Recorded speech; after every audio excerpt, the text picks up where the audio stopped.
Breaking free from protective mechanisms. Xiefeng. December 12, 2024. If a worm transforms into a butterfly but does not emerge from its protective cocoon, it will inevitably suffocate and die inside. Similarly, if a chick hatches inside an egg but does not break through the eggshell, it will perish within that protective shell. All protective mechanisms are necessary measures for the transformation and sublimation of life. However, once life completes its transformation and sublimation, it must break free from the mechanisms that once protected it, otherwise, being trapped and dying within those protective mechanisms becomes an unavoidable fate. Structures such as families, clans, religions, and nations are all forms of protective mechanisms. If humanity does not break free from these protective mechanisms, its destiny will inevitably be decline and downfall. For individuals, parents serve as a protective mechanism from birth until adulthood. But once a person matures, say, by the age of 18, they must break free from parental protection. Otherwise, they risk becoming perpetual, giant babies who never truly grow up or mature. If someone remains within a protective mechanism for their entire life, it proves that they have made no progress or ascension. Breaking free from protective mechanisms undoubtedly carries risks. However, failing to break free is equivalent to declaring oneself dead in this lifetime.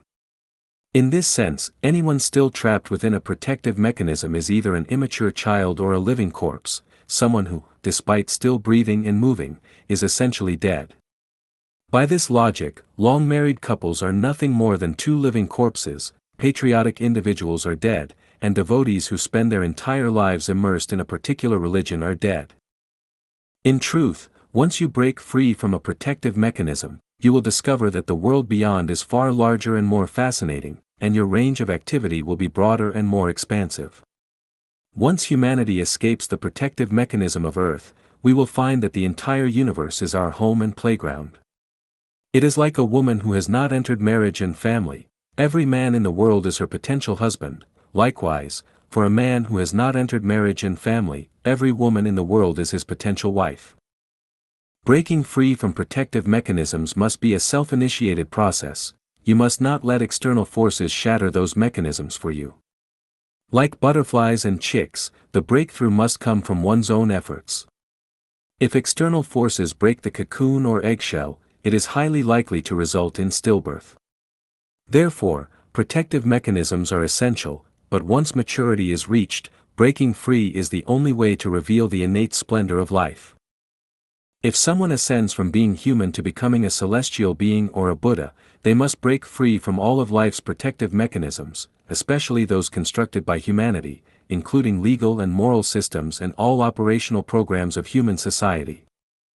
The current state of humanity is such that 99% of people, to some extent, remain trapped within protective mechanisms, existing in a state of semi-life and semi-death. If a large number of awakened individuals do not emerge to courageously lead humanity out of these outdated protective mechanisms, the continued survival and reproduction of humankind will face catastrophic consequences.